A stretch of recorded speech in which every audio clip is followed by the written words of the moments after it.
I make some different types of ASMR videos, but the large part of my videos are in whispering and in storytelling ASMR, forgive me. And today is my first video in English. I'm sorry if my English is not so fluent, and I'm not very used to English videos.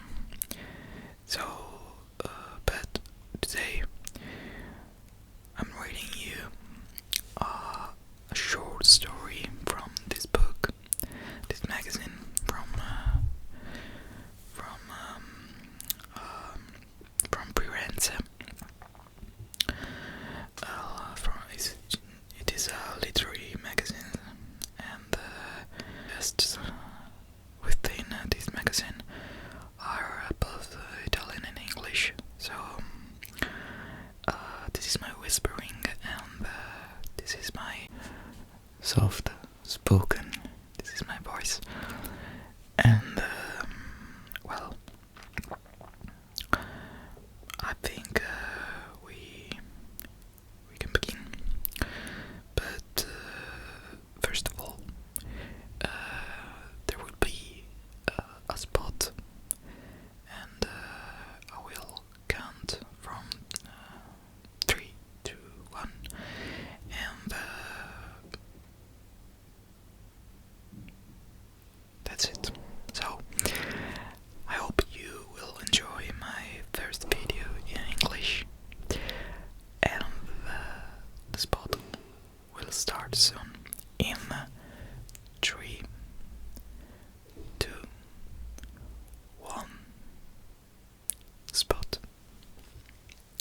Well, from here till the end, the video will be very quiet without spots. So I hope you all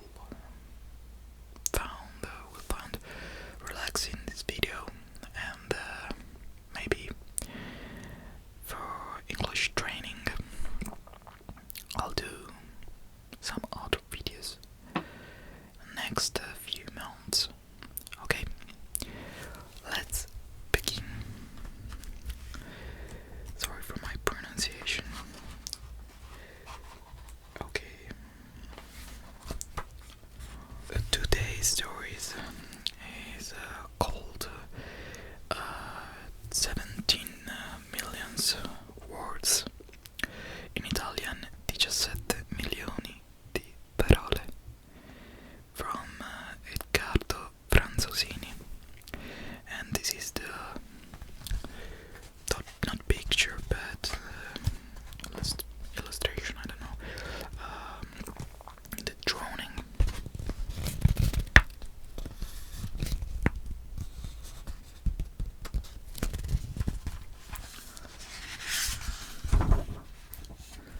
So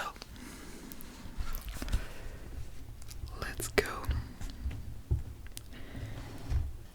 It is in Atlanta, to a wealthy family of entrepreneurs, that Arthur Q. Hinman is born on May 11, 1895. We know almost nothing about his childhood or his early adolescence, except for one detail, that as a young student at Haverford College, he discovers literature and begins to write poetry. Well, I write poetry too. I write poetry too. His poems, neither brilliant nor dreadful, merely insignificant, daily in gentle, rapt contemplation of nature, evoking the golden ages or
the span of 40 years, 155 notebooks with Easton's minute handwriting, each numbering 350 quarto pages, they now lie carefully preserved in the archives of Brown University Library in Providence, and to write over the course of his life a little under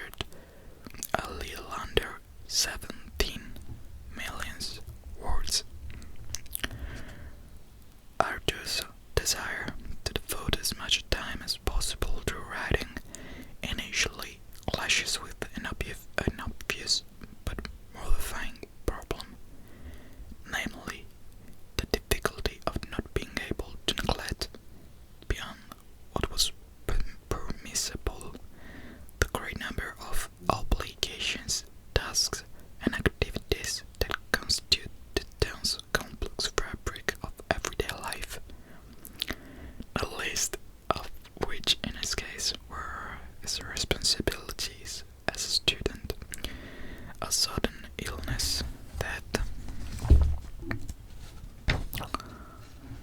strikes him during the third year of curriculum, and to which the doctors are unable to assign any other name but that of nervous breakdown, comes on providentially. In addition to affording him the opportunity to leave ever for college, it essentially enables him to set aside, from that moment on, every semblance of a normal life. His parents summoned the finest specialists to consult with them. Immense symptoms manifest in disorder, respiratory problems, gastrointestinal disorders, pelvic floor dysfunction, migraines, rheumatism affecting the neck, shoulders, and legs, inflammation of throat and urinary tract, and pruritus all over his body.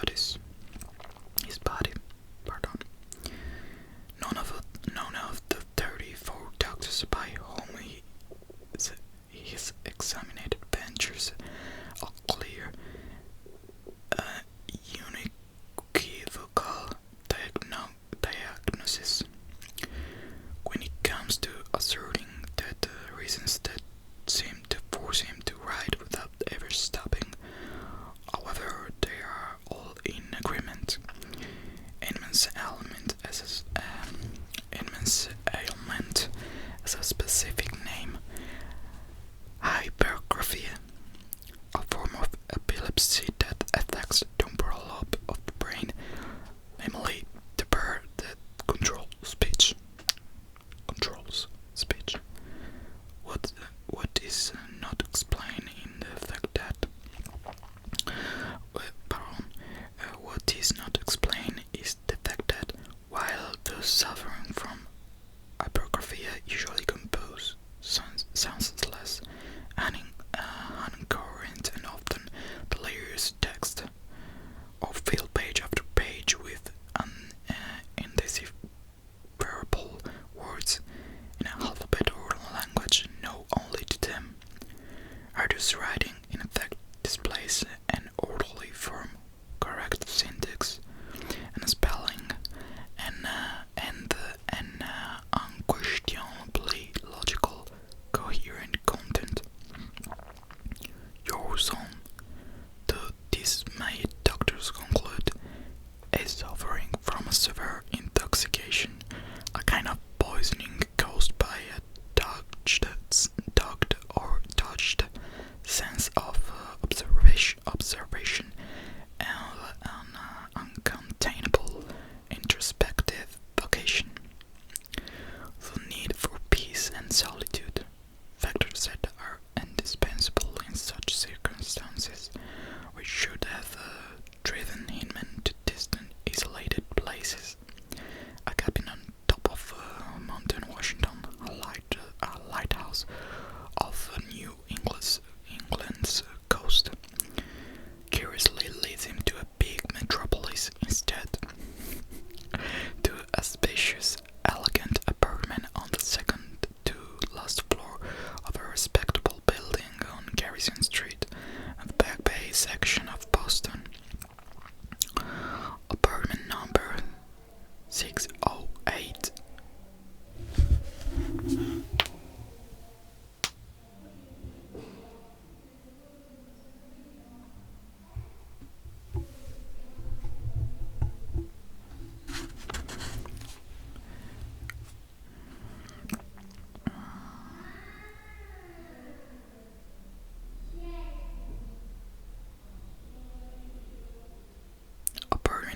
number 608. Naturally, apartment number 608. Naturally, Ariel takes his precautions. Besides settling into the most cramped room of the house, he also buys all the apartments adjacent to 608.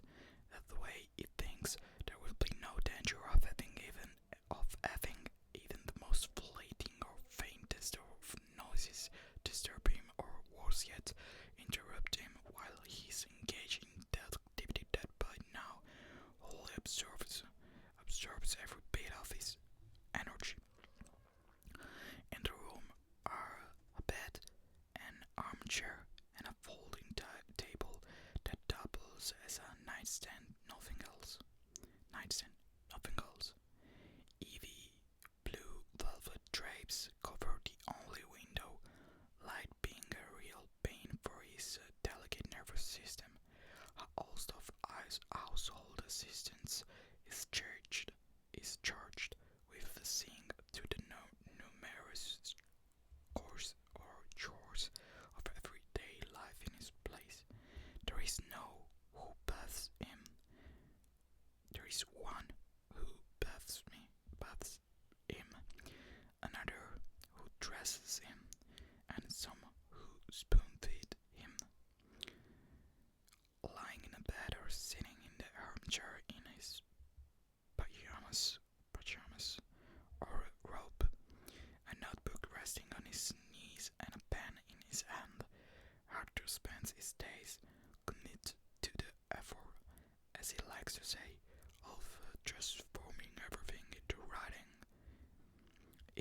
If from time to time it makes it the difficult decision to leave his room for a few hours, it is only after dark, as descending over Boston in a black 1919 Cadillac, which his chauffeur has orders to drive without ever exceeding 30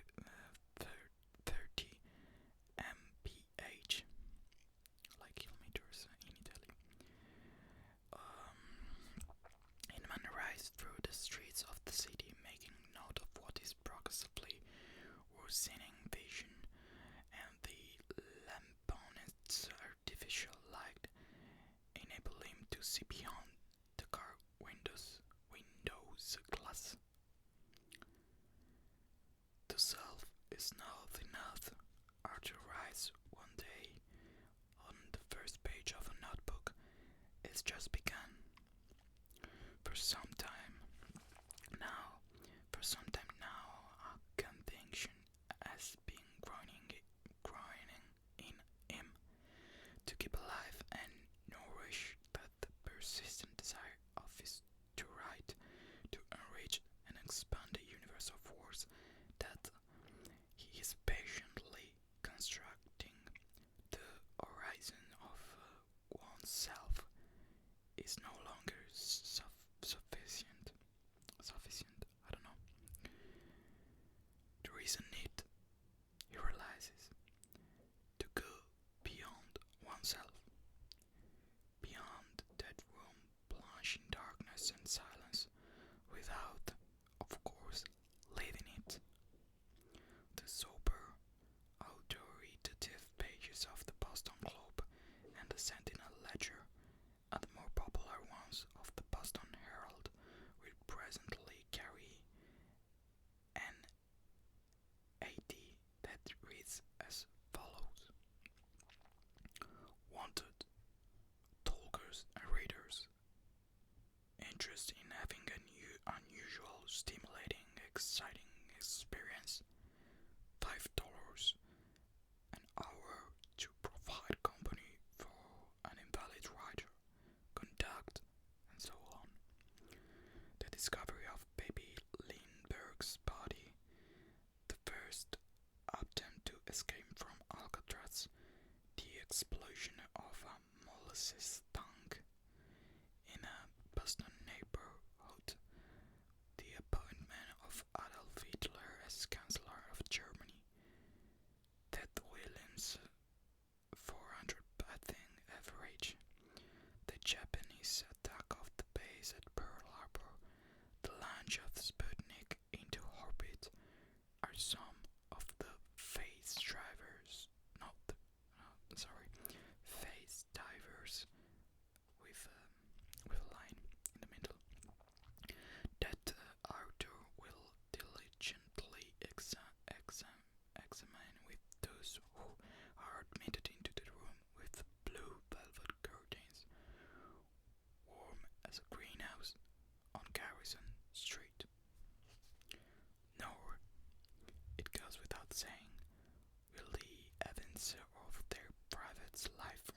excluded from conversations with the unsociable listener.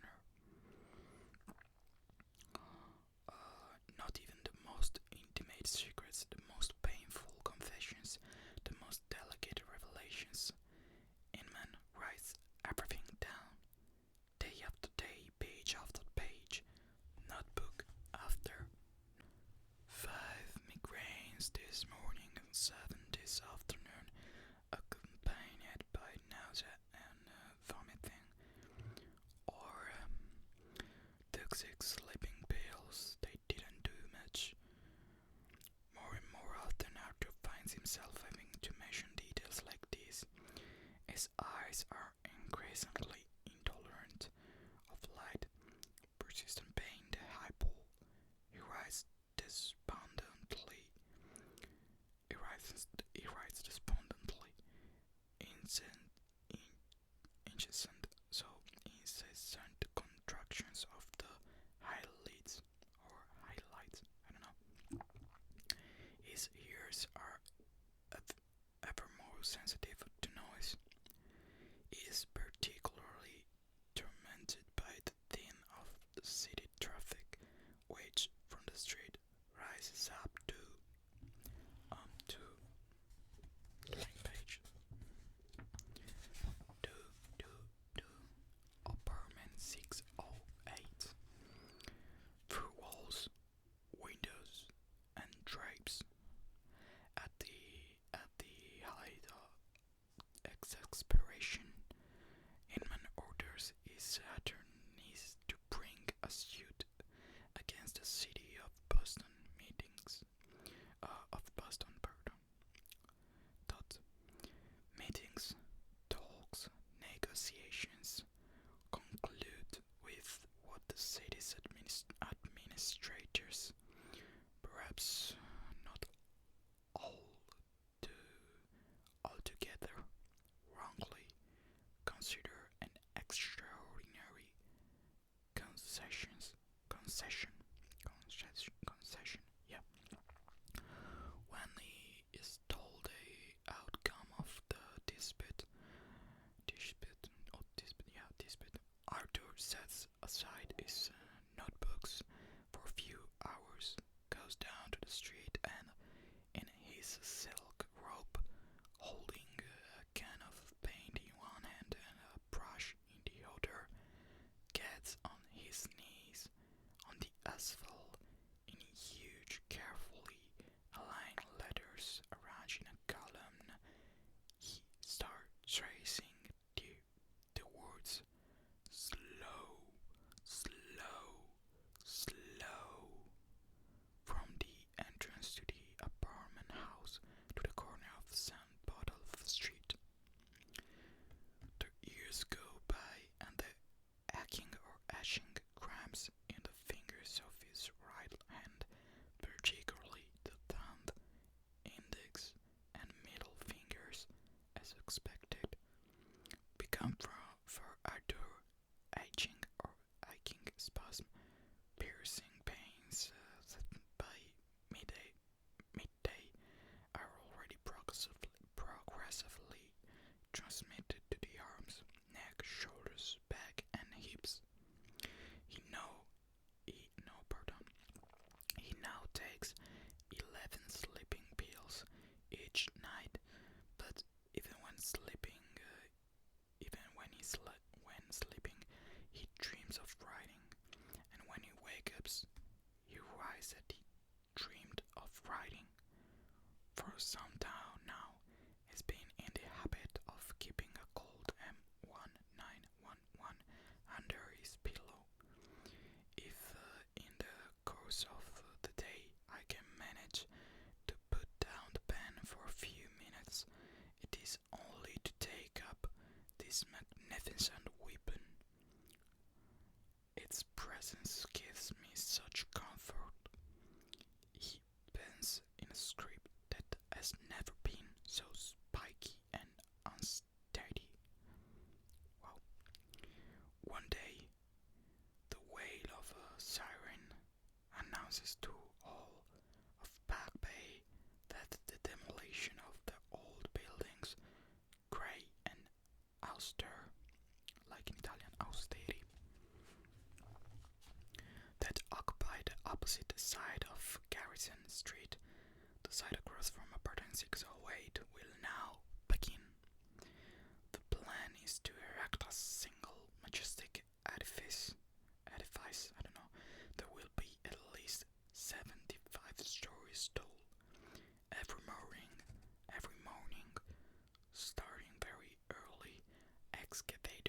levelers are at work. Later, bulldozers, packet, packet machines, and motor graders are put into operation. Vibrations are added to the tin. It's pure torture, agony, having to write in the midst of all that clamor, especially if, as in Inman's case, you are unable to stop.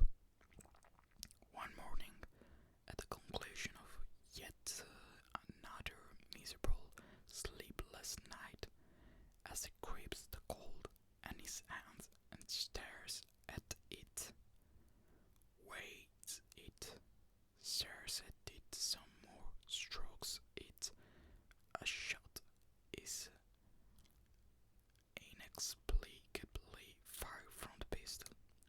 The bullet, besides passing through sheets, blankets, and a mattress before lodging in a wooden floorboard, drills through the notebook that Arthur has set aside for a few minutes, open on the edge of the bed, addressing the household staff, who, after knocking with timorous restraint, hesitate.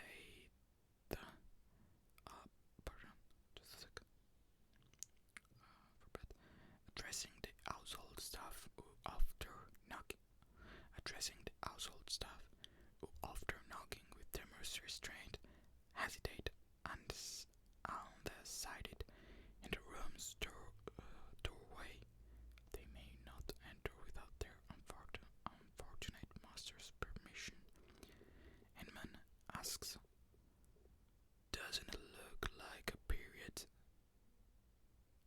His expression seems to convey surprise more than consternation. "A period," he repeats, pointing the barrel of the Colt, a dark hole that stands out clearly on the white of the page, just at the spot where a sentence ends. An enormous writing period. 3 days after that accidental firing on the night of December 5, 1963, with a second precise gunshot, Arthur Q. Hinman puts an end to his life.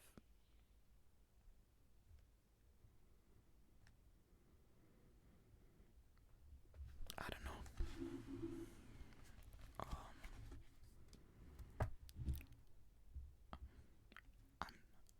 I am surprised, but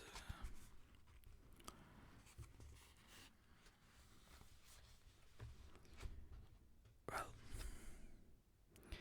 at the moment I can express myself with another language because